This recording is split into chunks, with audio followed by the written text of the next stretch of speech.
lo and behold, he's back in town. It's the veterans or us. Oh, holy cow, Came out and did his thing, referring to him as a dead zone RB. Come on, man. Tyson, I like the chicken more than I like the running back. Stash him. I knew I liked anyone with the first name Elijah and anyone with the last name Moore. So they blew up everything. Every single thing. Just gross. It looked like it was like, here it is. This is what we thought was going to happen, and it's happening. Come on, man. Just super good. Super good. Targets. We love targets. Where are the targets? That's crazy. But again and again and again and again. Finally, again, how this story goes. Come on, man. What's up, everybody? It is the man, the myth, the legend, Draft Genius. That's right. I refer to myself in the third person because I think I'm that good now. You should have sold Derrick Henry. Tried to tell you. Coming off a 2,000-yard season, he will never have a 2,000-yard season again. I don't even think he reaches 1,500, to be honest. 17 carries, 58 yards. And here's what you do, okay? Sell Derrick Henry, stash Jeremy McNichols, and put Darrington Evans on your IR. That's as simple as it can be. You literally have a starting run back in the making right there. Anyway, getting back to the regular stuff, I'm happy to be back with my boy Iowa today. We're going to go through briefly and touch on who you should be targeting in trade or who you should be selling. I mean, this is a buy-sell show, but not really buy-sell in a sense. So we're going to kind of refer to instant reactions and seeing what moves we can make, right? I mean, week 1, 2, 3, 4, and 5 in a dynasty league and in redraft is all about what moves can you make to build your team for the playoffs. Very excited for the show ahead. Without further ado, I'd like to welcome my boy Iowa back. What's up, dude? What's happening, DG? Yep, missed you the last couple weeks. Have to say I'm pretty pleased with how it's turned out so far. Won about 71%, just over that, of my week 1 matchups. A lot of the players I have rostered in a high percentage of leagues did well or received a bump, so I'm pretty stoked. How are you doing, man? How's that hurricane? Dude, the hurricane was, it was crazy here for a little while, but not in my exact location. 2 places by me got hit. Prayers up for those people, right? You can't really do nothing whenever Mother Nature is screaming in your face like that. One thing that did happen, though, that was from the hurricane was, I guess it blew some good luck on my Scott Fishbowl team, because I'm just going to show you this picture, right? There you go. High score right here. 209, baby. 209. Now, look. Props to this dude at Dr. Vig, because I was winning 209 to 140-ish, and last night he scored 55 points. I was so nervous, man. He had that Carr and Darren Waller stack. Man. But look, this guy's on top right now, and I would bet I'm at the top of the leaderboard in Scott Fishbowl. I'm pumped up, trying to win that thing, bring DynastyWire some gold back. But that's not the only team that I won on. I won in almost every single league this week. I am consensus 1-0 except for 3 leagues, and that is a beautiful thing. The only league I really lost in was where we played to the league median, because we had such highest score in the leagues. I just lost twice, so that's my 0-2 team. But besides that, man, it's been a heck of a week. It's been as crazy as really the Baltimore backfield, the 49ers backfield, the Cowboys backfield that people think's crazy, but really it's not that crazy. And then the Houston backfield, like, what is this? Nobody even drafted Mark Ingram because he was a scrub in preseason. I mean, what are you doing, first off, with the 49ers? I want to know about that. Well, we told you on the previous podcast, Mostert's made of glass. He's probably going to get a couple big plays. He'll last about a quarter and a half, and then he'll be out. Well, that's pretty much exactly what happened. This is already after they got rid of Gallman, who got picked up by the Falcons, who wasn't active Sunday. In Mostert's absence, Elijah Mitchell snapped off and is the number one thing people are talking about now. In Dynasty, it's pretty much a sure thing that he's already rostered, largely because 25% of my leagues, he's on my roster. I know you've got a whole bunch of shares of him too. I hardly have any Sermon, who was inactive, strangely, maybe dealing with injury, maybe something internal. Who knows really what's going on there? But Elijah Mitchell, man, before the draft and after the draft, I knew I liked anyone with the first name Elijah and anyone with the last name Moore. So if you fell in that category, I have a bunch of you on rosters. He's my second most rostered rookie RB, my fourth most rostered rookie, and my ninth most rostered running back. Getting a bunch of touches as well, Jermichael Hasty, undrafted free agent from last year. He's someone who actually is available in some leagues that'll be probably getting picked up by the time you hear this podcast. If he's out there, he's someone who might be worth stashing, especially if you can move guys up and down from your taxi squad. Last note on this backfield, Juwan Johnson, for what it's worth. So someone else for them to put on their IR maybe. All I hear is a bunch of scrubs, man, and I don't want no scrub, you know.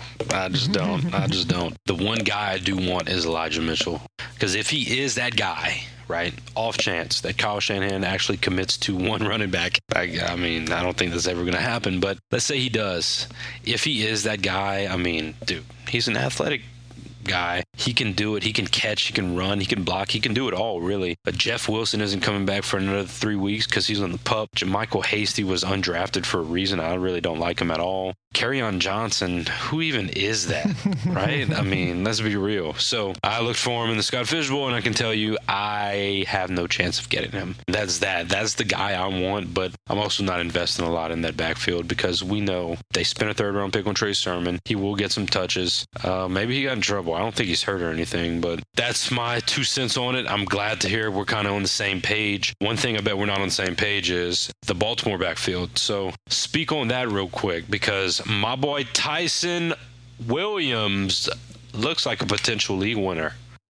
Tyson Williams, 9 carries, 65 yards, and a touchdown. Also had 3 catches for 29 yards. This is what you were hoping for if you played him. He was definitely worth playing this week. Both Le'Veon Bell and Devonta Freeman were not activated, still on the practice squad, though I'd imagine at least one, if not both, get activated this week. Latavius Murray, though, had 1 more carry than Tyson with 10 for 28 and a touchdown himself. Tyson, I like the chicken more than I like the running back. He's someone where if I can package him together with something else, I would be willing to use him to trade up to get something a little bit more secure. If people are hyped on Tyson, pretty much anytime a name is in the headlines, be it good or bad, that's a player people are more confident in trading for or trading away. So I'm on the selling side of Tyson. I'd like to move him before that backfield gets more complicated. Some people would say Tyson was the RB1, but I think we both know the RB1 was really Lamar. I mean, Tyson did lead the backfield in snap share. So I'll just leave that there because I don't want to kind of spend too much time on a 4th string running back on a team. But he did have a nice scoring play, right? He was used well in the passing game, which I think benefits him a lot. That RB1, whoever it ends up being for the Ravens, is going to be valuable. We know that. You know, we know that is a run-heavy team. Those are snaps that are crucial to your fantasy production. I like him, right? I'm holding him for a couple more weeks. I think they play the Chiefs this week, hoping that he keeps blowing up and then he has like a huge game in this next 2 weeks. Then I'm selling him. I mean, I was sitting in the office at work and I was looking at my phone, I was like, oh, okay, Gus Edwards, I guess I'm going to put him in my lineup. And then, bam, talking to my buddy Adam, and it's like, dude, Ravens got another torn ACL. What is this? What is this joke that they're playing on us right now? Everybody cannot be hurt. I just don't see how that's even possible. I mean, you have all these young running backs getting hurt year after year, but this is 3 on the same team. And now Mr. Undrafted Tyson Williams comes to play, who played for 3 different colleges in his college career and could never latch on and be that guy. And now he's starting on a Monday night? That doesn't make sense to me. But all in all, going back, I'm getting off track. I would keep him for now because the interest is only going to go up. That is, as long as he stays healthy. Because if he's hurt, it's the veterans or us backfield. Pick your poison, right? You got a 30-year-old, 31-year-old, and maybe a 32-year-old. Who knows? Adrian Peterson might come to play. We'll never know. Another backfield that does have a lot of aging vets in it, I would say, is the Houston Texans, man. And let me tell you, I thought Philip Lindsay was going to be the guy there, but all in all, the Texans keep proving me wrong, right? And week 1, they blow up all my survivor pools. They blew up all my parlays. They blew up everything.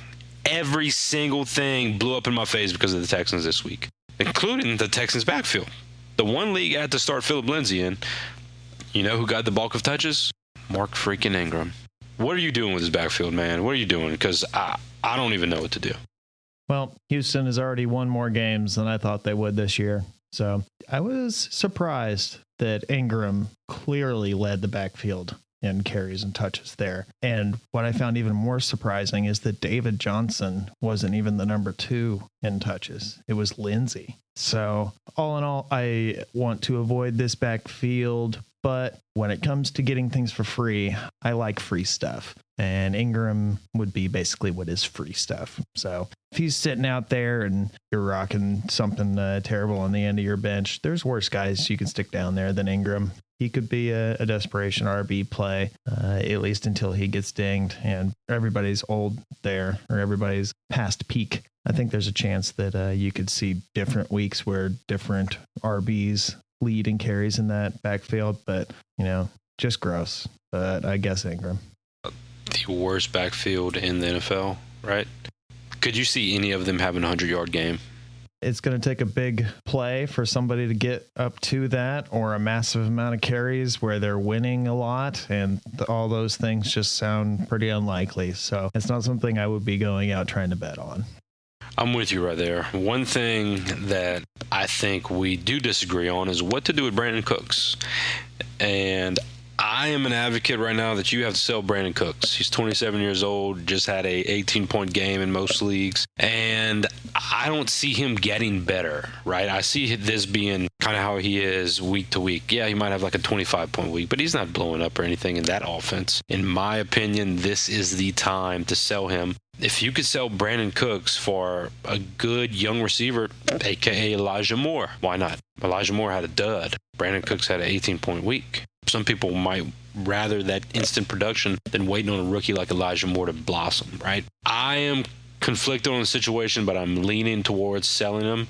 Can you convince me otherwise? Well, I would say it would depend on your situation. Now, if you're looking forward and you're already set and you've already got a handful of awesome wide receivers and you've got Cooks there as well, that's a decent sell. And it's going to be a peak time because, one of the leading receivers for the week. It's going to be a time when people are as interested now as they're going to be all season. I don't anticipate them throwing for tons of yards every single game. I don't anticipate Tyrod Taylor supporting multiple wide receivers, but I think with the consolidation of targets, they got rid of Kuti. I like Nico Collins, but that's something that's going to take a while. I'm not really scared off by Chris Conley. So I think he's someone who, if you have him, you're playing him. But like you said, if you can take this opportunity to say, hey, this is an older guy. I know he's right at the end of his peak, but he's snapping right now. You might be able to move him off for younger assets that could do as well now and even better in the future. I'm with you. If I'm in win now, it's going to take something that makes sense for me. But I'm there with you for the most part.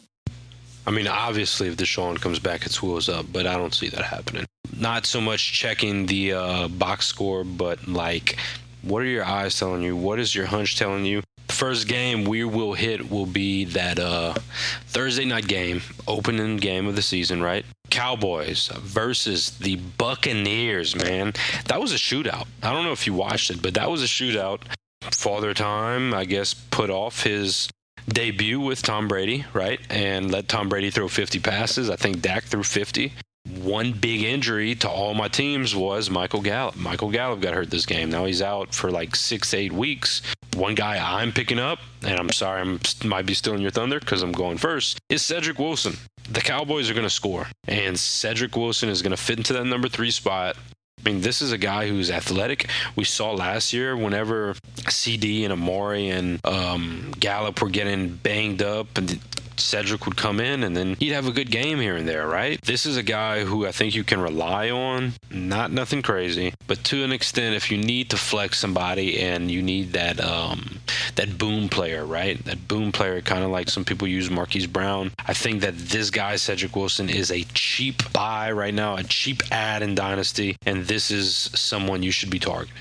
Yeah, as far as Cedric Wilson, as of this afternoon when I was filling out a lot of my claims, which by the time you hear this, a lot of this is already going to be passed and his roster percentage is going to increase, but he was out there in 95% of leagues. Now, he's not someone I'm rushing to get simply because Noah Brown is another wide receiver that's back there. It's going to get worked in, but more specifically, Pollard. Pollard was out there for a decent chunk of the snaps and he was out there like split out. So I think without Gallup, this is an even better look for Pollard. He's going to have some streamability while Gallup is out. Cooper and Lamb snapped off, man. Cooper rising a little bit in ranks. Lamb solidifying his place in ranks. If you were lower before, then he's rising for you. It looks like maybe we Schultz not have been projecting Jarwin as the tight end starting spot winner, but we'll see. Hey, it might be something that goes back and forth from week to week. I'm holding Jarwin, but I'm scooping up Schultz, especially in tight end premium.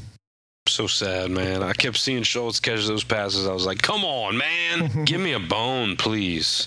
One thing I want to touch on is the Buccaneers backfield, right? I mean, we know that there's no set guy, right? We know that. So if you are believing that Rojo is the set guy, do yourself a favor and get off that train now. And if you believe that Fournette is the long-term answer there, do yourself and get off that train now. It's nobody. If anybody, you're going to pick up Keyshawn Vaughn for free right now and stash him because he's a young guy and he's actually pretty uber athletic.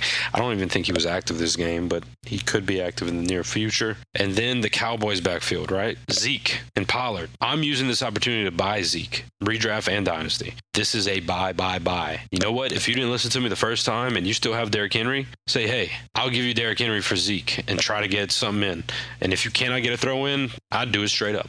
I really would. I would rather Zeke than Derrick Henry right now. This is a guy who we have seen take over games single-handedly. And if these receivers do end up getting hurt for the Dallas Cowboys, then it's only a matter of time till Zeke eats. And I know everybody has seen the gif of him eating cereal. That's what he's going to do to your fantasy points. He's going to eat, and rack up points for you. So go buy him. That's my advice with this. Go buy Zeke. Another player I'm buying right now in Dynasty is somebody who I think you liked from previous shows. Is Kenny Gainwell. I'm also buying Miles Sanders. Miles Sanders was so close to breaking free for a TD, and he would have been, I think, the top fantasy scoring running back if he would have hit that TD. So Eagles versus Falcons. We saw the new amped Falcons team versus the new amped Eagles team. The Eagles were RPO to the max. Run pass option, baby. Lighten up the scoreboard. Jalen Hurts, who I've been pounding the table for. Pounding it.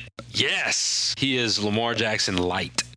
Right? He's not the guy who you want, but he is the guy who's going to do the same thing. I mean, he is that cheat code type of quarterback. 8 carries for 57 yards. Come on, man. That's a great buy right there. So use this game to pick up the pieces of your roster and trade some of those pieces for Jalen Hurts. It is wheels up for here, I promise you. And another guy that I'm picking up off of waivers, which by the time, as I was said, you will not have the chance possibly, is Quez Watkins. I think he's going to slowly get more snaps, but more to come on him. I want to hear your thoughts on this game, man, because I went into the game believing something and I'm still believing it. I want to know what you see. Well, as far as the Eagles, who you were touching on there, of all the running backs that I have rostered, my number one right now is embarrassingly Le'Veon Bell, but it's just because I've picked him up for free in a lot of places right before the season started. And number 2, Miles Sanders. So seeing Miles Sanders snap off when everyone's been fading him, referring to him as a dead zone RB, Sanders has been someone who I was scooping in drafts here in the offseason, someone who I've had since drafts from last year. So super happy about Sanders. As discussed on previous pods, I'm also super happy about Hurts. Hurts did what we were hoping he could be. He had a great passer rating, a great completion percentage, really contradicted a lot of the criticisms that people have had of Hurts, and having Hurts on a large percentage of my rosters definitely makes that just super good. Devonta Smith, I caught a touchdown. I had some had some decent plays. He looks like he's going to be good as long as he doesn't get, obliterated. Ertz seemed to be like he was the tight end one. Oh, and then lastly, Kenny Gainwell, someone who I liked a lot pre-draft, and then he goes behind Miles Sanders, who, I of course love. It was a little disappointing, but it seems like even though the news reports were saying Boston Scott is the running with the twos, well, yeah, Kenny Gainwell came out and did his thing too. So if Sanders ever went down, I think it might be a Kenny Gainwell thing. Boston Scott barely even saw the field. He's a drop as far as I'm concerned in most formats.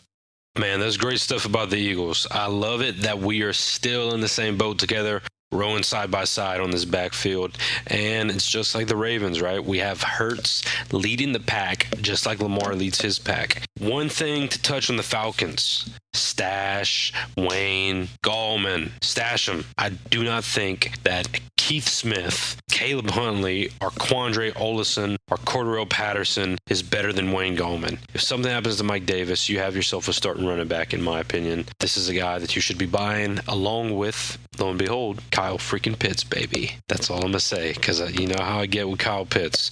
That's my boy. Next thing, I'm going to talk about another one of my boys. My boy Sam Darnold, baby. Let's go.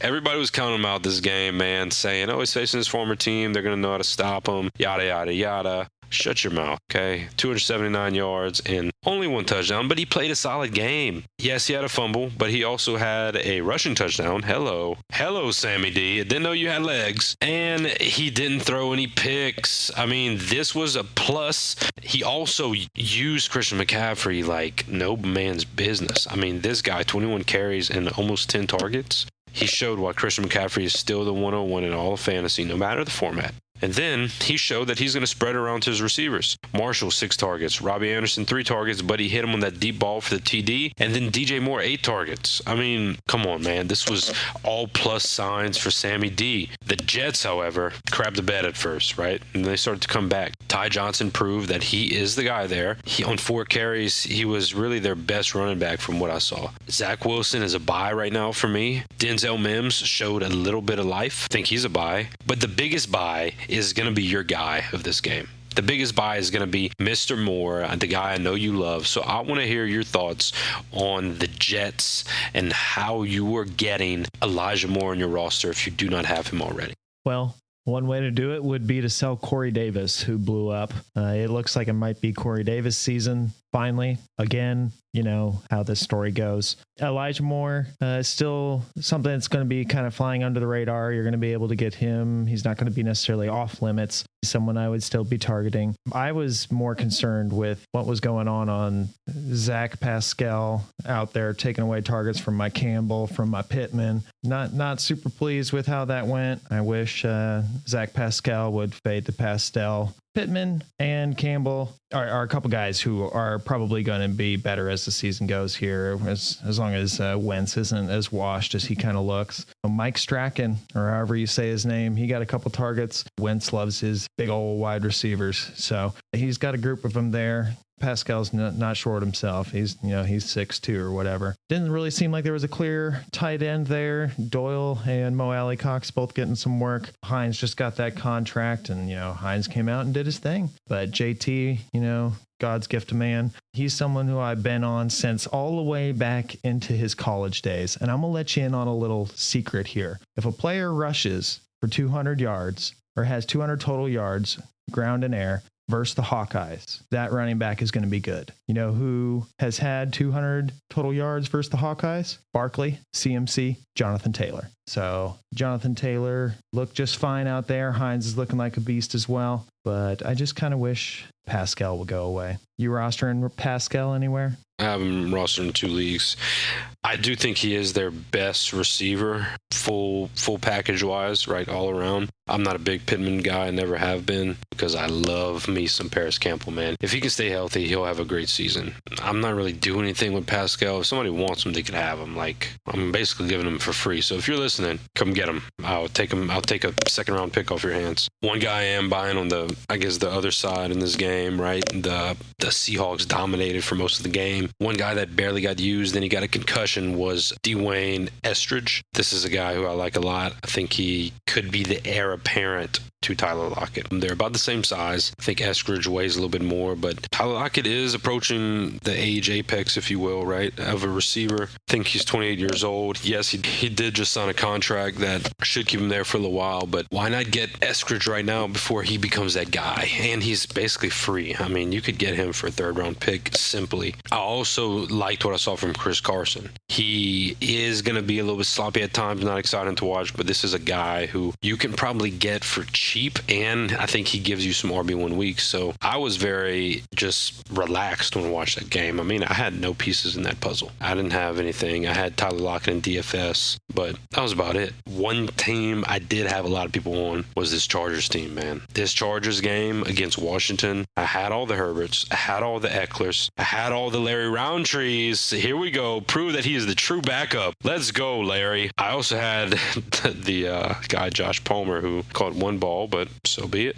And the Donald Parham, who I think I dropped in a lot of leagues after that game. On the other side, Mr. Gibson, right? Gibbs season. Loved it. I had a Ryan Fitzpatrick share, which is gone. I had DynastyWire Brown, which DynastyWire Brown kind of let me down. DynastyWire Brown. But he's a rookie and it's his first game. There was one thing I noticed, which is Austin Eckler may not be healthy. So stash Larry Roundtree right now. I'm picking him up in every league. Redraft, Dynasty, any league, right? Including SFB. I am getting all the Larry Roundtrees I can because I think he is the true backup if Eckler goes down. We saw it. We saw his snap share. We saw he carried the ball 8 times. This is a guy who I want on my roster because I don't know if Austin's healthy and I don't want to trust it. On the other side of it, we had a quarterback injury go down right after Ryan Fitzpatrick threw about 6 or so passes, 7 passes. He hurt his hip flexor. Then comes in the guy who almost bested Brady in the playoffs. The man, the myth, the legend, Taylor Heineke. Talk to me about him, Iowa.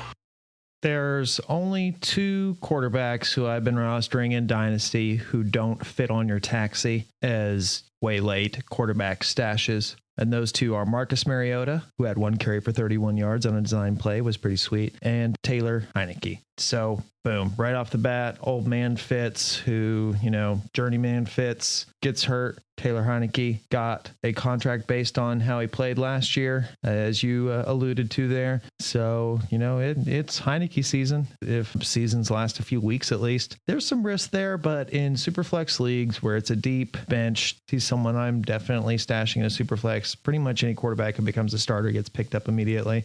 But he's someone I'd be interested in. There's a lot of weapons on that offense. He has the ability to run, so he has the rushing upside to go with it. He could be someone who could be a sneaky solution. You've had any kind of, devastating injuries or banked a little bit too hard on like a Cam Newton. And speaking of Cam Newton, he's someone who's familiar with what's going on there. He's someone who could be brought in, but they do have Kyle Allen back there, someone who they brought over from Carolina. So if Heineke messes up or if Heineke gets dinged, Kyle Allen could come in. And not that I think he's going to be great. If it's Kyle Allen, I think Heineke's way better than Kyle Allen. So hopefully that wouldn't be the case, but there's definitely some baked in risk there with Heineke.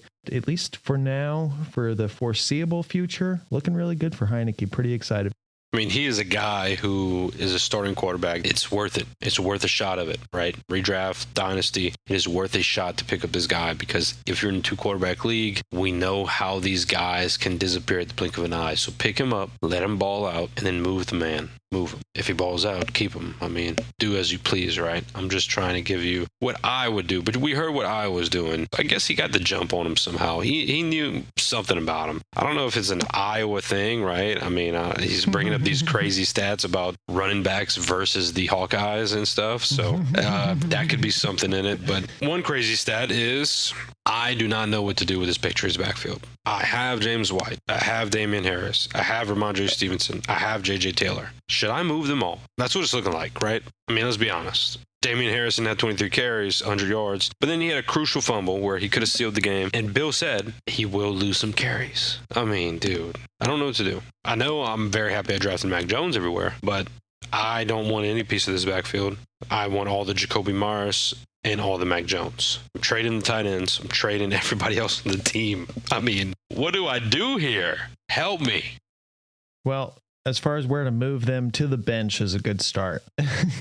Damian Harris, I think he's probably going to be fine. He has a better chance of actually being the one you want to be playing most weeks for the majority of the season. Yes, he did fumble, and this is a Patriots backfield. This is Belichick. He might get some punishment on how many snaps he gets. At the end of the day, it's going to shake out that Damian Harris is the best running back in that backfield, at least for now. And it's not like Ramondre Stevenson didn't fumble himself as well. So I think it's okay. I wouldn't panic with Harris just yet. Ramondre Stevenson, you're still keeping him stashed regardless. I'm not sure with James White. It could be here or there. You got PPR. So if you're desperate, there's worse guys you can play because, his role is his role there. And then, JJ Taylor's just another guy out there. I'm not even sure if he was active this game. So I'm not freaking out. Wouldn't be too worried just yet.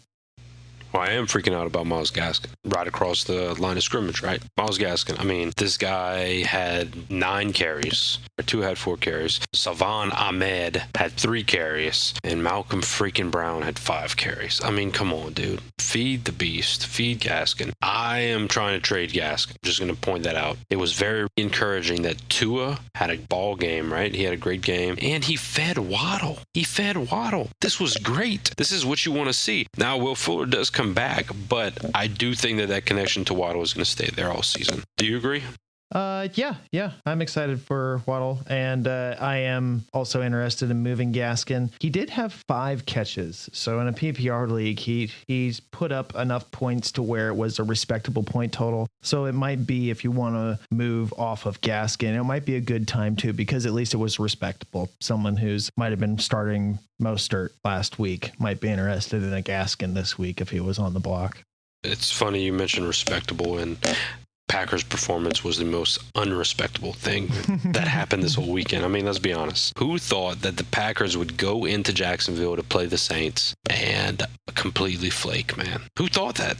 They couldn't even score a touchdown. Aaron Jones got shut down, which screwed me in all my leagues, right? I have him on all my rosters. 5 carries, 9 yards. Come on, dude. I have him rostered everywhere. Shut him down. A.J. Dillon did better than him. Aaron Rodgers sucked. Devontae Adams sucked.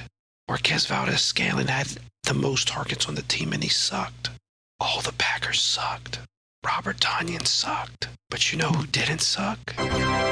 Jameis freaking Winston.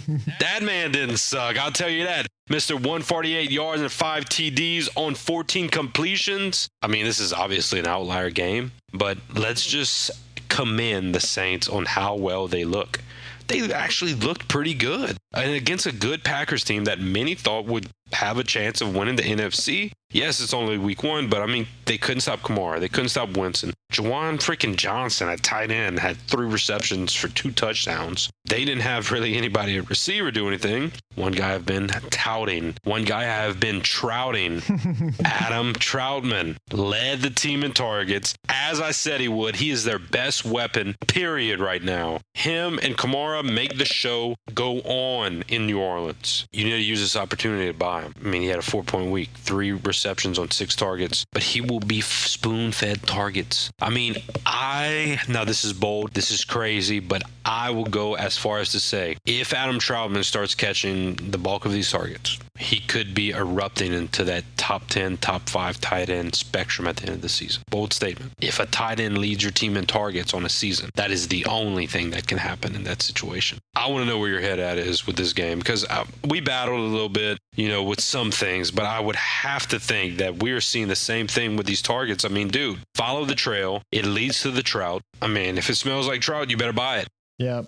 Follow the stream to Troutman. He's currently my tight end 9, so he's already pretty much kind of there for me. I understand there's tight ends I have ranked below him that are currently outscoring him, but he's someone I've liked for a long time, just like you there. Now, getting up into the top 5, I think the top 5 kind of solidified over the weekend when Hawkinson comes out and gets over 10 targets. If I told you the leading receiver on a team had 10 targets on a team that's going to be losing and throwing all the time, you'd want that wide receiver, right? Well, that's TJ Hawkinson, and that's why I think he's locked in there at the top 5 with Kittle, Waller, Pitts, and Kelsey there in whatever order you prefer to put them. Just the tight end little bit there. Going back to the game, the music at the last dance is going to get shut off halfway through the party if the Green Bay Packers play every week like they did last week, to the point where even Jordan Love was playing at the end of that game. For the love of God! For the love of God. But Jameis Winston, if I was to give you a terribly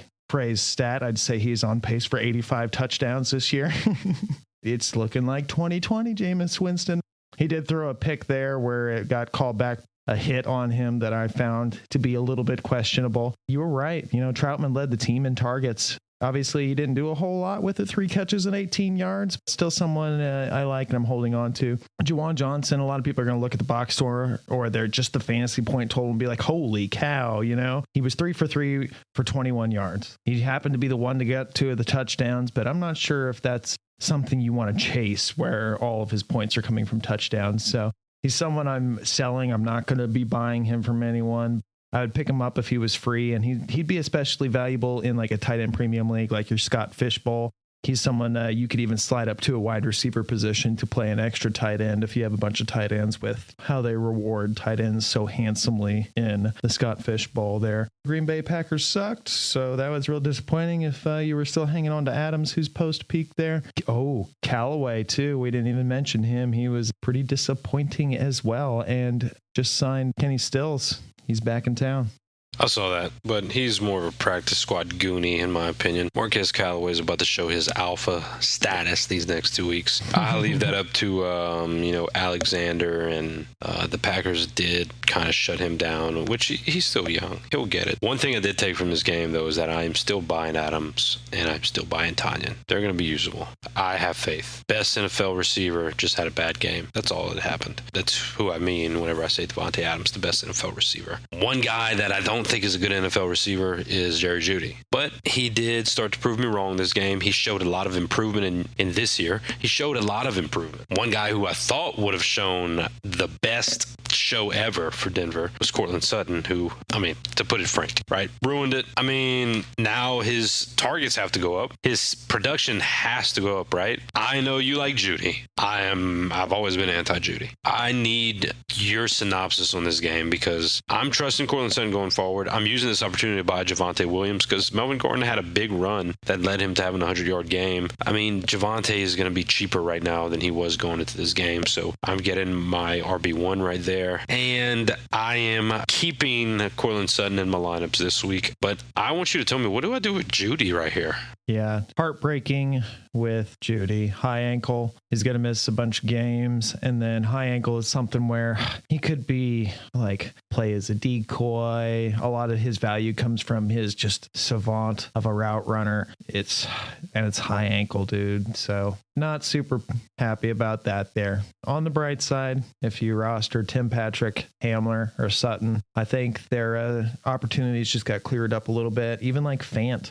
I know Okwebunam got the touchdown this week. Jerry Judy was breaking out, dude. It looked like it was like, here it is. This is what we thought was going to happen, and it's happening. He got his man Bridgewater as the quarterback, someone who likes to throw a lot of the short passes, and Jerry Judy, the route runner, who's going to be just getting himself open again and again and again and again. Super disappointing. But Tim Patrick out there in about half the dynasty leagues that I'm in, he's worth rostering. He's going to have some playable weeks. Hamler's mostly rostered in pretty much every league that I'm in there. He's someone who might actually have flex appeal now. And Sutton, some people had Sutton above Judy. Some people had Judy right above Sutton. If you were like me, you had them really close to equal. I think this boosts Sutton up, at least in the short term there. He's someone who, if I had him, I was starting him last week, much to my dismay. But going forward, I'll still be starting Sutton for sure. I don't think the jury is still out on Judy. I think we saw what we needed to see. Now, obviously, we have to deal with the injury and wait, but at least he slides down to IR and you get to pick up somebody in these first couple crucial weeks, see how that pans out. Well, I am sorry that Judy met his demise the way that he did, because I know you do like him. One guy, since you can put him on IR, one guy I am picking up everywhere I can is Van Jefferson. If he somehow slipped through the draft, somehow, some way. I found him on one of my leagues today, and I was very confused. was highly confused. I thought he got drafted. I picked him up instantly because waivers passed through last night right after Monday Night Football, and nobody picked him up. And I was like, are you kidding me? This dude just was basically the second best receiver on this team. Obviously, Robert Woods is going to be better than him on the season, but Van Jefferson has that speed, right? He has that speed that can help him win matchups. So just check if he is somehow available in your league, because you never know, right? Sometimes these random people become available, like Van Jefferson, and then Damian Williams, the backup for David Montgomery, was available in a league. If I have an empty roster spot because of an injury, or an empty roster spot because I just don't have anybody, I'm picking up guys like that. Those are contributors. And I just basically gave you a bear and a ram from that game, so I'm not going to talk about that game at all. One thing I will talk about is my Raiders, baby. Raiders. Everybody was sending me nasty DMs on Twitter at halftime, and all of you shut up after halftime. I wonder what happened. Raiders win in overtime versus the Baltimore Ravens, 33-27. Carr came back and had a fantastic game. This dude had 435 yards.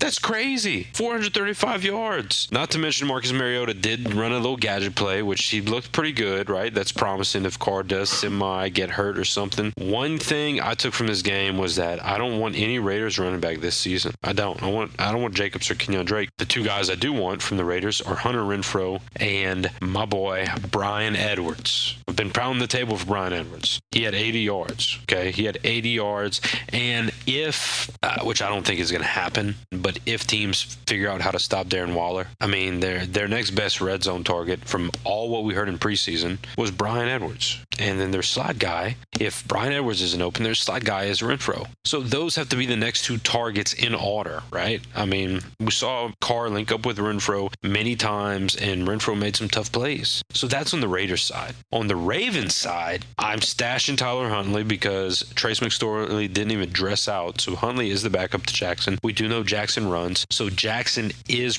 more prone to an injury than normal QBs. One thing we did touch on at the beginning of the show is Tyson Williams. We told you what we're doing about him. I want to know what you're doing about these receivers. Marquis Brown, Sammy Watkins. Are you touching any of these guys? So Marquise Brown is someone I've had as a popular fade. You know, right now, without Bateman out there, that there's going to be wide receivers that are doing things that probably won't be doing as much once Bateman returns. For the end of that game, he did have 6 catches, 69 yards, and a touchdown. Marquise Brown doing his thing there. Sammy Watkins did his yearly week 1 performance. It wasn't a huge blow up, 4 catches, 96 yards, but it was enough to likely crack what would be your optimal roster. Someone I had been picking up and stashing deep leagues, very end of the benches, was Devin Duvernay. He did play a decent percentage of the snaps. He's 1 catch, 6 yards, so it's not like he was doing anything real impressive. Bateman is coming back eventually, but someone I'm probably just leaving on a watch list at this point, keeping an eye on. Was a little surprised to see Mark Andrews only get 3 catches for 20 yards, but I think we know what the deal is there. Lamar Jackson had 12 rushes, more rushes than anybody else on the team there. So this is the Lamar Jackson show, even if he's not throwing for a ton of yards. I'm not sure there's a wide receiver I'm going to be really trusting there until Bateman gets back. So I consider Andrews a receiver, right, in a sense, tight end. Are you using this opportunity to buy on Bateman or buy on Andrews? There was a lot of debate between Andrews and Hawkinson before the season started. I think that debate was settled this week. Hawkinson's going to be a beast. If people are down on Andrews, it wouldn't be a bad opportunity to go and try to scoop him up there. It's always Bateman buying season as far as I'm concerned. Yeah, definitely someone I'm willing to get my hands on. I mean, Bateman is the alpha of this class, in my opinion, right? Right besides Jamar Chase. It's just misfortune that he got hurt. I am buying him, obviously. I just want to see if we were on the same page. Because I know we're on the same page about a lot of players. We're on the same page about a lot of strategies. One thing we are semi on the same page about is roster management, right? I always value your input on certain situations with rosters and how you're handling them. So I just want to know, do you have anything, right? It's week 1 of the season. People are still kind of getting their rosters together and setting them up for the season. If they haven't already, this is crunch time, right? So I guess what tips and what can you help people understand about roster management? What can you send out to the listeners right now to where they can use your advice to better their team this season? Yeah, I do have a few tips. Some of it is going to depend on what your league settings are, because some leagues will allow it and some other leagues will not. First of all, your IR. Assuming that your IR allows out and suspended players and whatnot, an hour and a half before each game starts, inactives are announced. Shortly after that, I'm going to use Sleeper. They get their designation, be it out or IR or whatever. If they're inactive, then they're out. I go through each one of my leagues and I move that player to IR. This frees up a spot, whether I won't need somebody or not. I'm going to go and I'm going to pick up somebody who's out there, just maximizing the potential of my roster. Even though it's a small thing like that, those things can pay off. I did that through all my leagues right before all the games kicked off at 1 o'clock my time. A couple of those leagues, I picked up Heineke. So immediately paying dividends there. It works the same like with the afternoon games and the evening games. So as the inactives are announced, go and move them to an IR and take advantage of that roster spot. That's tip number one, is using your IR to maximize the number of players you can put on your roster. And even if you don't end up keeping that player, what if it turns out to be gold? I picked up Marcus Mariota. It's not like Carr went down, but if Carr had went down, boom, I already had the number one pickup the next week on my roster just because I took advantage of an opportunity for an extra roster spot. The second point, when you're doing your waivers, if your waivers process after Tuesday, like they do in actually all of my leagues, the players who were out Sunday, who ended up going out, still have that out designation. So as soon as, the matchups are concluded, the winner is decided in your league or whatever, before waivers process, you can move the players who were out the weekend to your IR, and then you can basically just rank your waivers for an addition. So you free up a roster spot, so you don't even have to drop someone or decide who am I going to drop. You've already got a roster spot because you moved someone to IR. Then, as the week progresses, you can decide later because, those guys that are on IR, like Kellen Mond, who was inactive, is going to be active again because he was just a healthy scratch. You're going to get to decide later who you'd want to drop. But sometimes, you don't get information you need until Wednesday, Thursday. And speaking of Thursday, when you're doing this, you want to check for your players who play Thursday. If any of these players that play Thursday should be in your starting lineup, you want to move them off your bench and out of a flex spot into one of your starting spots, so that if Thursday comes around, you've got 2 ineligible people on your IR, you're over a player on your roster. You don't have to fix your roster right then and there because your Thursday player is already exactly where you need to be. You can wait and see if Kellen Mond's a healthy scratch again. You can move him back to IR and then you can set your lineup. So just a strategic small thing that you can do. My last special trick that you can kind of use, if your league allows you to drop players who have already played, then this next tip is for you. This isn't necessarily saying you can pick up players who have already played because that's just wild, but a lot of leagues allow you to drop a player who's already played. So if you get to Monday night, everybody's already played on your bench, and then your guys, oh no, this guy's a surprise out, and then you're able to drop somebody on your bench and pick up the backup to have somebody to play. Well, you can take advantage of this after the morning games, after the afternoon games. So like after the morning games, I was looking at the afternoon games and the evening games and the Monday game, or the evening game and the Monday game, and seeing, okay, is there anybody I want to pick up? I know at this point I'm dropping McKinnon. He wasn't even used. He's not someone I'm really wanting to keep on my roster. So I'm going to drop him and pick up Cam Newton, because I saw Fitzpatrick went down. He's obviously a free agent, but, maybe within 2 weeks he gets signed. So I went ahead and dropped McKinnon and pick up Cam Newton. Now, are there better players on the waiver than Cam Newton? Probably, but most of them have already played, whatever. If you know you're already going to be dropping someone, you might as well do it while there's still games going on so that you have a chance to hit on a team that hasn't played yet for that week. So, yep. Just quickly wrap it up and review here. Using your IR spots before games during inactives, using your IR spots after games when you're setting your waivers, and taking advantage of dropping players who have played to pick up players who haven't played yet if you already know you're going to be dropping them. So those are 3 tips I got for you. Man, that's awesome. Those are all things I mainly do, which I love to hear it reinforced because sometimes I feel like I'm crazy doing things like that. Sometimes I feel like I'm cheating the system. But usually whenever you feel like you're cheating the system, it means you're actually doing what's going to make you win. Mm-hmm. My favorite thing literally is to have a bunch of players, a bunch of bench stashes that play the 12 o'clock game. If one of them absolutely sucks and I know I made the wrong decision, I drop them, pick somebody up for the 4 o'clock. If one of them sucks, pick somebody up for the night game. Sometimes I pick 5 people up in the same 2 days, right? In that 2-day span, you're picking somebody up for the 12 o'clock, 4 o'clock night game, and then the Monday night game. I mean, it's a reoccurring cycle, right? You have to be active. The most active person usually wins the leagues. One thing I do want to share with y'all is a lot of you who follow me on Twitter know that I do dabble in the betting atmosphere with football. I'm going to give you an extension of my bet this week, right? I was talking to my buddy Adam. I talked about it at the beginning of the show about the locks of the week, and he agreed, and I agreed with each other's locks. And these locks are Coastal Carolina and Cincinnati. I think you can win big money on them this week. I think you can win big money on the Saints this week, too. So I would parlay those 3 games. You could just do money lines, and you could be looking at yourself a big payday. I'm very excited for what's to come. I am very excited for the continuation of these episodes, man. It is week 1. We are in this 18-week NFL season. That's insane. Yeah, man. That's insane. I mean, I guess we could touch on survivor picks, right? I picked the 49ers to win this week. They won. This week, like as in this coming Sunday, I am picking the Browns to beat the Texans. Let's try to go 2-0 right here, right? Texans surprised me, but I don't think they get past the Browns. The Browns know how to slow down the clock with those running backs. Kareem Hunt and Nick Chubb really are an incredible tandem. Do you have any parting words, Iowa, for today? Do you have any parting words for this show? And what last thing, what do you have to share with these people? I think Browns might be a decent call. They almost upset the Chiefs this Sunday. So I like that call. Nope. Basically closing statements. Glad to have you back, DG. It's we missed you the last couple weeks, so good to have you back in here chatting it up again.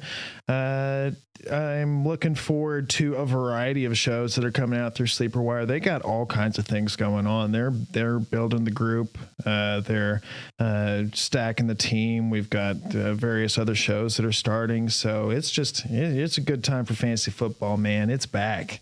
And at Sleepwire, there's one thing you know throughout the years, right? We bring the content, man. At Sleepwire, we strive to bring you that content week after week. You usually have something that we produce every single day. I mean, this is an empire. This is a takeover. It's time to get on board. Big things on the horizon, man. I can't wait to share them with y'all. One thing I do want to say is that you should listen to me, and I told you to sell Derrick Henry. Now is the time to buy Zach Wilson. Just like that, I'm out. Thanks for hanging with us.